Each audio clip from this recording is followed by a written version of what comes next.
Brief comments. The market of marriage is problematic. Please change the term.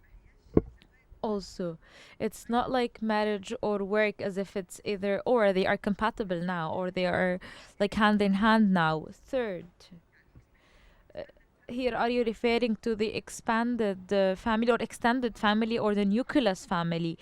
Fourth, the financial situation of the groom is important because you cannot just measure the jewelry, you need to measure afterwards.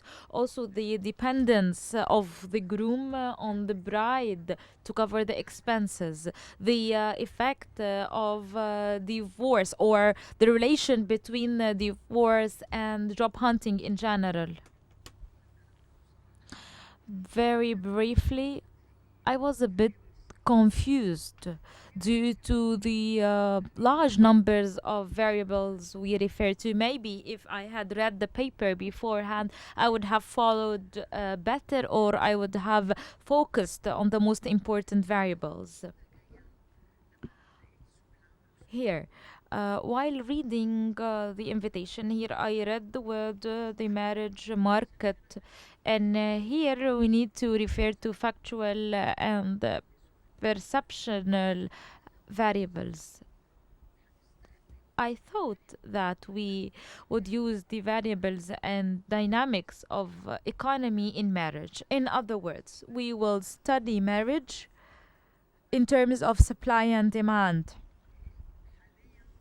So, what is the demand on marriage, taking into consideration the different social classes, not only the difference between urban and rural areas? All these dynamics would change according to the social class of the bride and the groom. I thought that also the language might include, for example, when it comes to the jewelry. Here you might refer to the concept of opportunity cost, and here we're not referring only to the cost of the jewelry. What is the opportunity cost? So the money used for buying this jewelry might be utilized elsewhere. How and why? I think, or I imagine that you would choose the most renowned economic theories to study the phenomena of marriage, take into consideration the time, because a lot of things changed in this period. We have the unofficial marriage or the Urfi marriage, which is rampant in Egyptian university without any cost, without jewelry. And that's what I had expected or I had imagined, because that would enrich the paper. It's a market, and economically speaking, I am a socialist, but I am passionate about economics. So you need to choose the economic methodology in analyzing this phenomenon. I'll get back to you at the outset. Since I am a researcher, I need to say that there is no paper that can answer all the questions, and I need to praise the researcher for studying such an under researched area. We are just greedy to make her. Come up with better research later. The term of the young women's value in the marriage market is a bit problematic again. Bec- so I don't think that there is a value of women or a value of a man in marriage. Maybe a value for completing the project, because you cannot consider women and men as mere products. I don't know how to phrase this. Also, FGM might increase the probability of marriage. If this question was posed for even well educated circles, might be problematic. Imagine posing such a question to lower income brackets. I'm not sure how could you find these associations, or how could you justify the higher education the woman gets, the higher value it has in the market of marriage. This is a bit confusing because later on you said that the higher education the woman has, the more marital happiness the women enjoy. So this means that women do not want to work.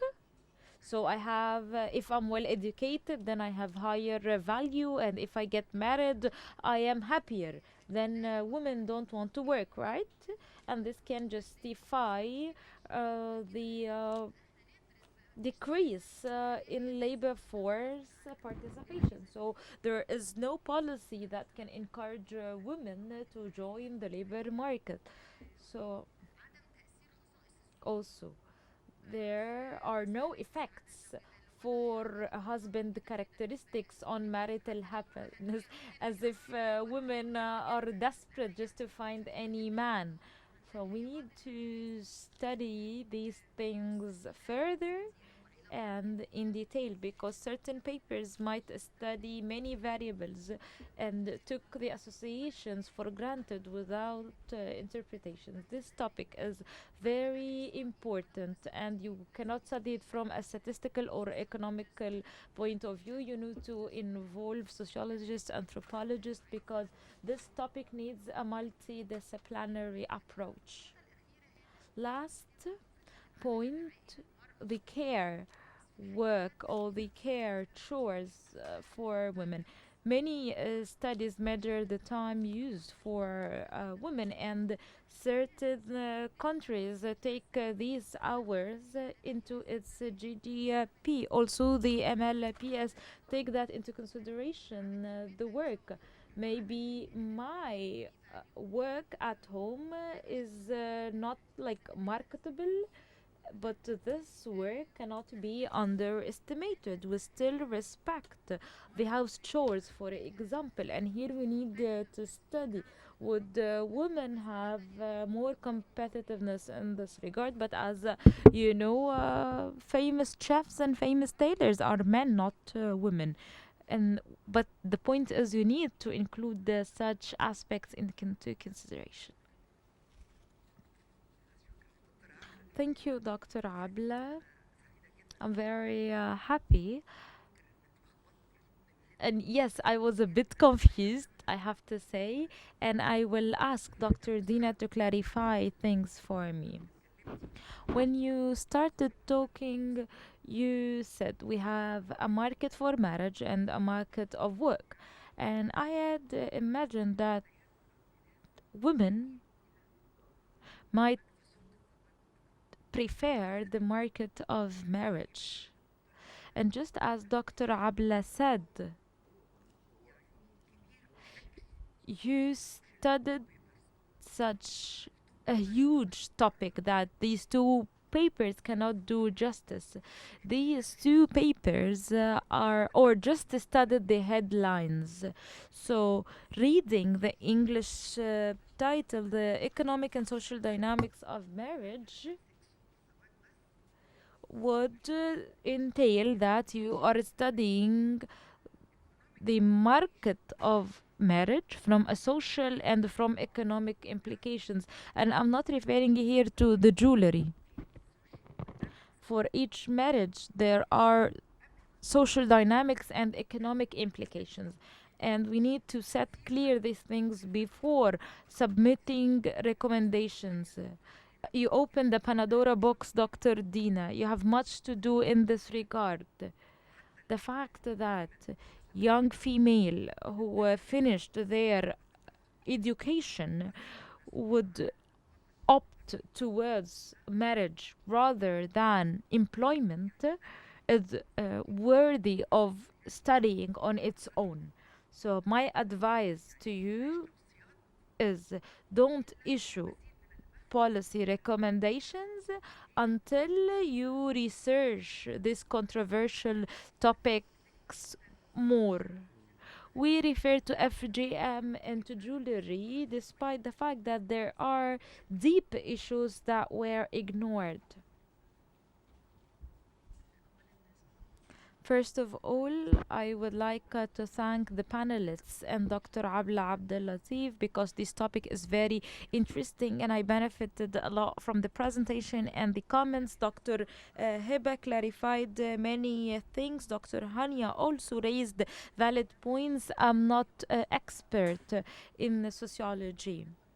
The title of the symposium in Arabic it reads as the economic competitiveness, and I don't see where competitiveness comes.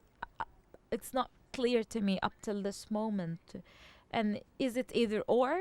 Can't they go together? Because many married women are working women. Also,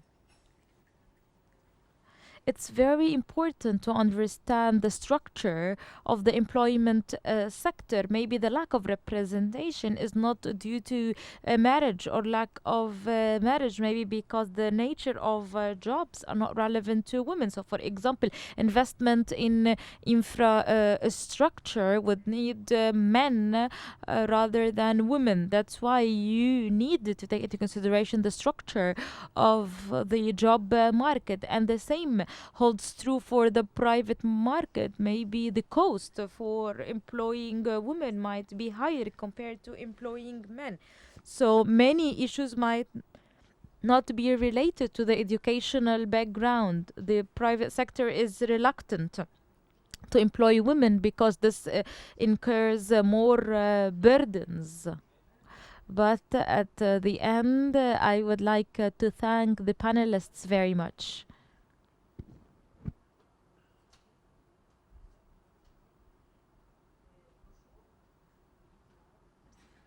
Thank you so much for the kind invitation. Very briefly, I would like to raise two points.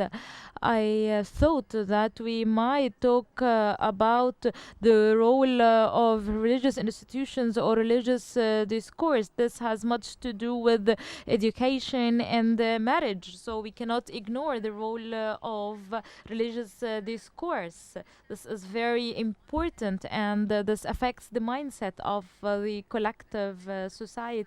So, for example, we hear that women should stay at home and shouldn't go out as much. This will affect women's participation in the job market.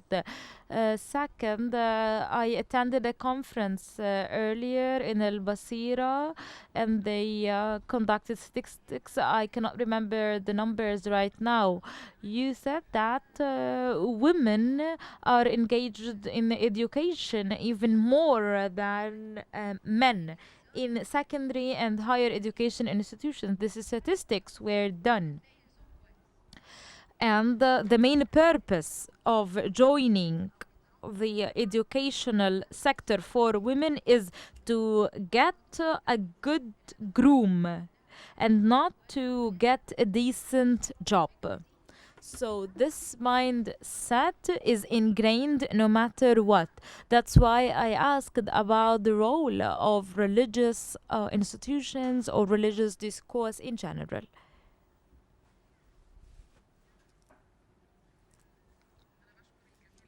I would like to thank the distinguished Dr. Abla.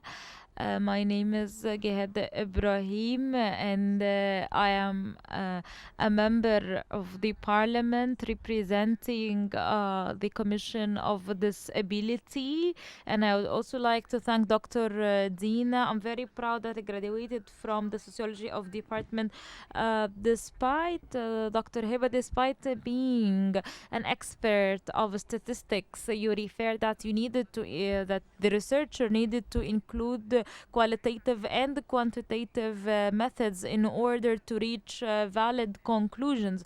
But at the start, you were very brave to study such a topic, because I'm a life coach. I need to be really careful with the usage of words with negative or positive connotations. I'm a bit concerned because in my ID, I consider myself a human being and not a number or a product. So when it comes to marriage, love rules. If women could find a man, then all these financial requirements will disappear. And let me tell you that there is a major difference between being a male and being a gentleman.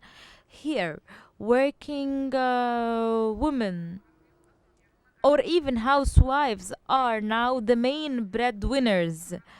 And this is the major cause of divorce nowadays, that women work, earn money, and men control. That's why women get divorced these days.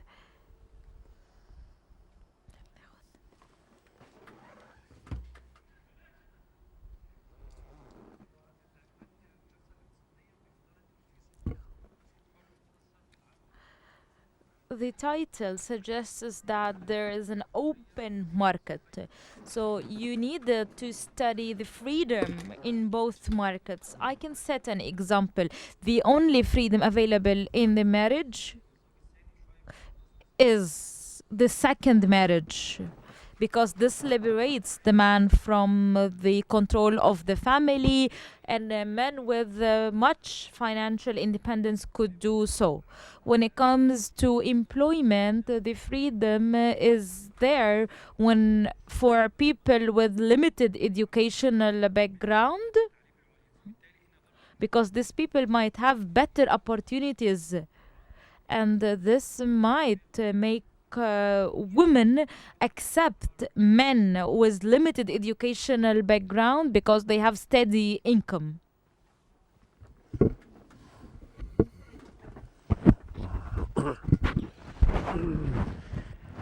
My question for Dr. Dina is regarding the coefficient. Is there any strategy uh,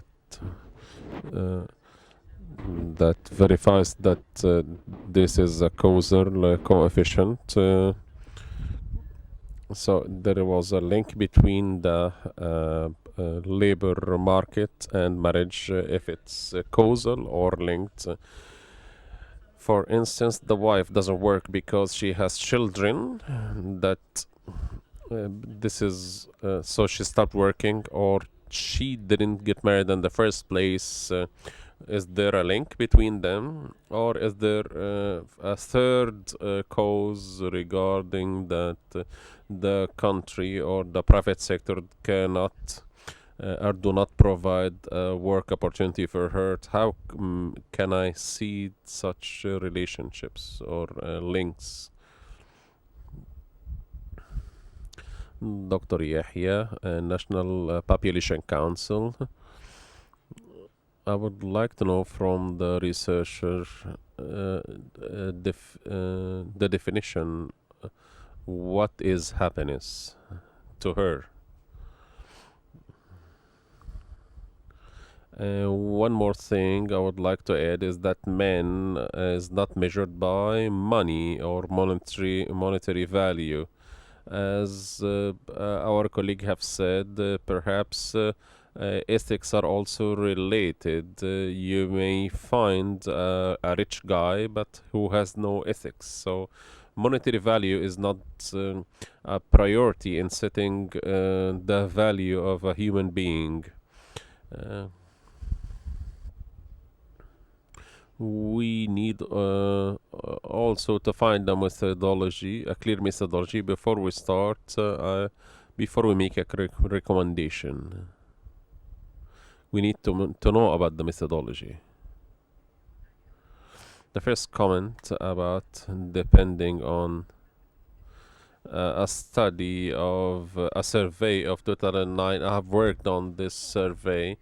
I thought perhaps the survey of 2014 was much useful because there were many changes that occurred on the social and economic levels in the society, which could have been more useful in measuring.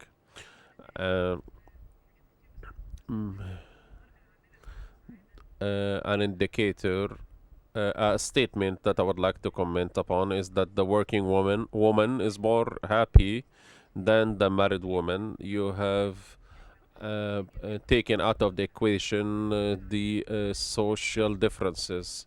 The working A working woman of high class could have a babysitter or a maid to help her with her work at home. So such differences we should have considered as well. Also, one more thing, the relation between education, labor market, and marriage. My impression is that lower classes of the society do not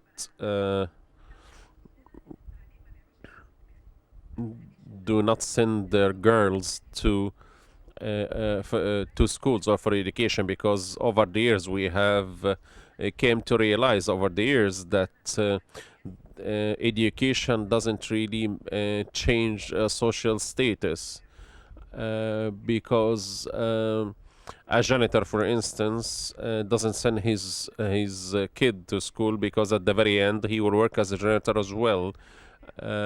Hence, such people do not send their kids to school because there isn't any return on education, or at least at the very recent years. So the concept of sending women or educating women and ending up them getting married prompts the idea whether if I am educating women to enter labor market, or for what reason. Uh,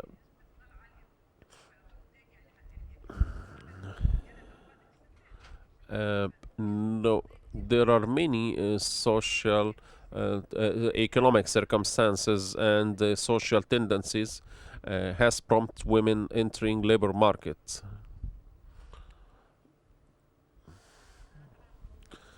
Would like to say that this is a great effort and thank you very much, but until now I don't know why you have resorted to the 2009's survey, not 2014, and you have also worked on an age group from 10 to 29. Dr. Maged, we request your comment on this. If I must, my question is, you said there is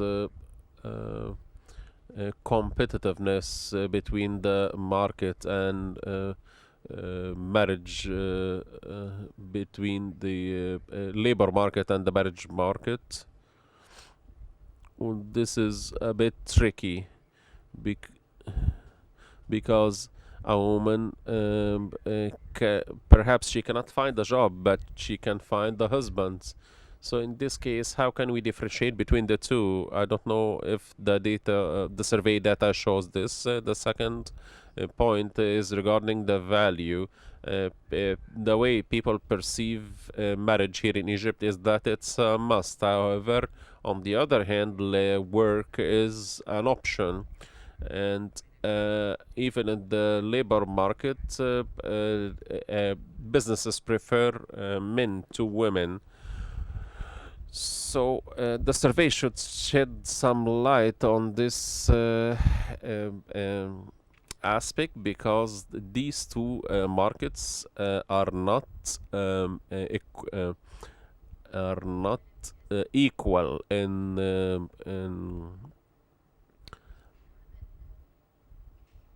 demand and supply.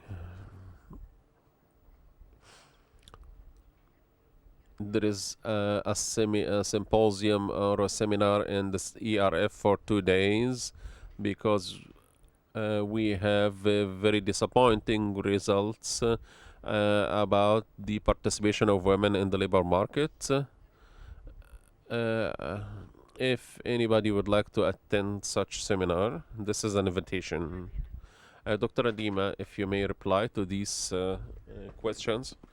Well, I would like to thank Dr. Heba and Dr. Hani for these comments and questions. To begin with, as you have all said, that this research is just a drop in the ocean, and I'm trying to tackle a new, an uncharted territory. Regarding the first question, why 2009 and not 2014? Well, before, if I want to discuss what happened on 2014, I had to start with 2009. So, and this is what I'm working on right now. I have this opportunity and I am seizing it. So I am working on the panel from 2009 until 2014. And the second point regarding those who said they were not happy, I am trying to get back to them to find out what has happened since then, whether they've been divorced or changed their course of life. So what really happened?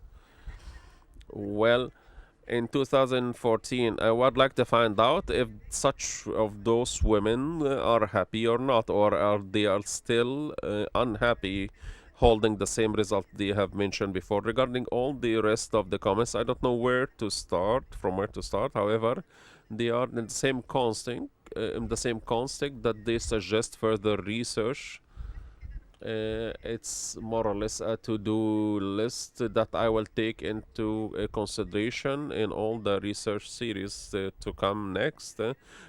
Starting with the panel, of course, we have the problems with the current data, and we have very unvalidated variables here in Egypt that I have used, and I have used global validation. Sometimes it's hard if the variables are present. In 2018, we have new variables related to marriage.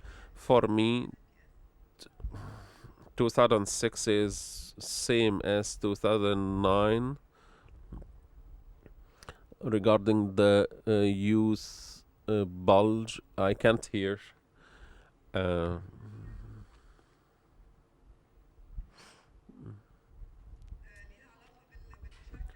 well, it has to do with the social participation and the participation of youth. SAIPI, for the first time, directed its efforts towards the governorates North and South Sinai and the New Valley.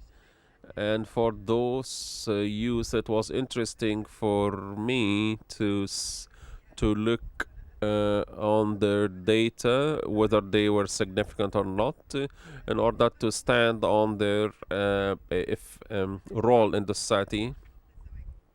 These all these measures are before marriage. There is a selection test to find out if there is bias or not. These measurements, I'm trying to look on the choices. Why a woman chooses this person or that? Why isn't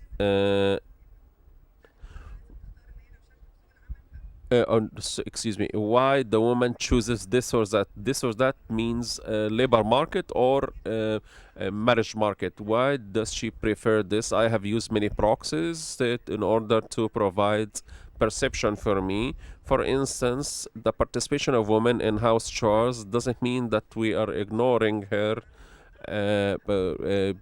participation in the labor market. I'm not saying this is all. I'm saying that her participation in the labor market doesn't solely affect her happiness. How you have mentioned that why aren't we looking on high-class women, whether they have maids or nannies to take care of their kids? Unfortunately, I don't have such information. However, the working hours gives us an indication if somebody else is helping her at home or not. As we have said, that this is a drop in this research is a drop of the ocean. It has many variables that there are plenty of economic and sociological in aspects and even aspects of anthropology that are related. I am trying to find what is available at hand to put me on the right way. Of course, this will prompt future research or future research agenda principles. Education and education. As for education, we know that there are plenty of educated girls that are not married because this is the case in Egypt because there is supply and demand and it is not proportional. Private sector requires women because there is no discrimination regarding in the public sector. However, the private sector prefers men to women because of their maternity leaves and working hours. We didn't consider the supply side. What women want? What do women want? All of the discussion is regarding that women do not participate in the labor market and there is wasted resources because she cannot participate. But on the other hand, we have the infrastructure that facilitates her participation regardless of her social status. And taking regardless if she has kids, she's married or have kids or not.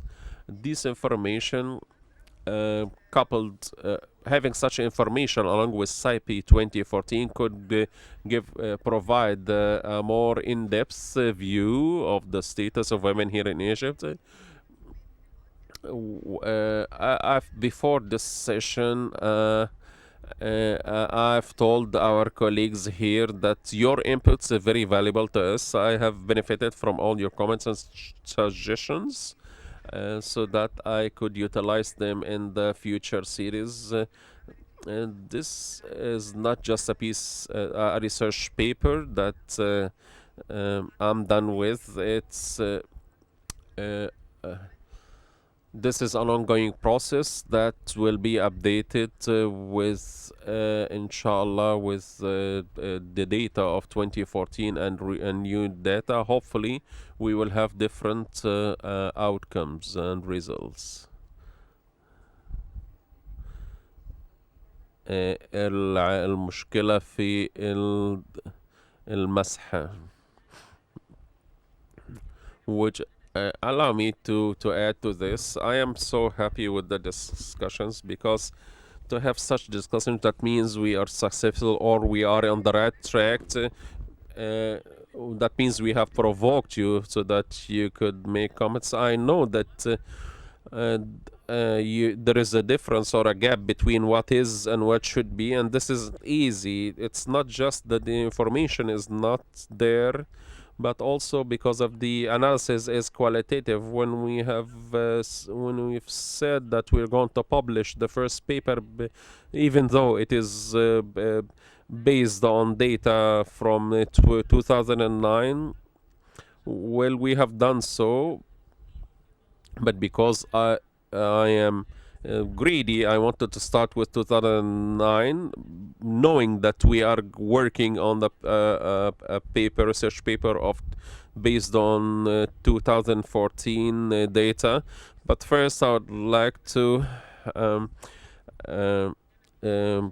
comment on our colleagues' suggestions that we're going to have a mixed methodology about the perception. It is very subjective, and to base our study on one question, it is happiness is a complex issue, and it should be based on several questions. One more thing is that the recommendations and the conclusion of the second paper, it should indicate what are the methodologies, the required methodologies, instead of saying what are the social policies that we need. We will delay that. We should say that based on such research, we should follow or adapt a different methodology or a certain methodology. The sky's the limit. However, we should have a baseline for the research agenda for anybody to work in this field to follow,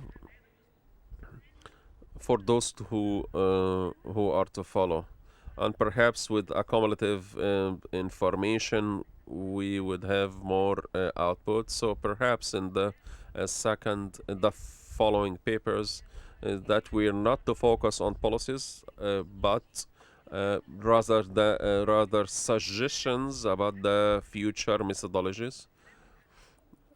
Girls are educated and continue their higher education because they do not get they don't find marriage opportunity.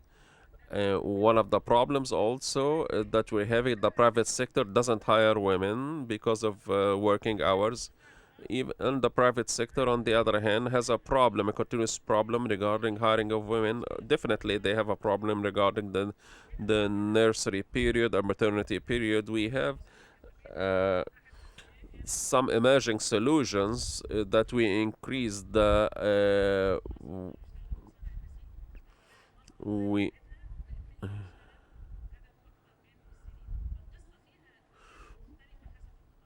well, depending on the different sectors, there are different solutions. I congratulate you for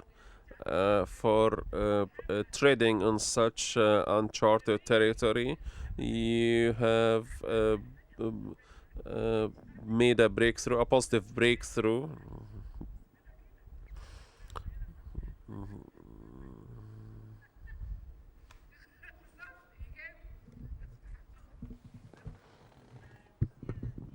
Thank you so much, Dina. Thank you, Dr. Hiba, for your valid comments. Thank you, Dr. Hania, for the deep analysis you provided. And I'd like to request you in the future paper to give us your input on the paper in order to involve other things. And Dr. Megid, whether you like it or not, you will be invited. I can't hear. And I'd like to thank everyone for coming. Thank you and have a good day.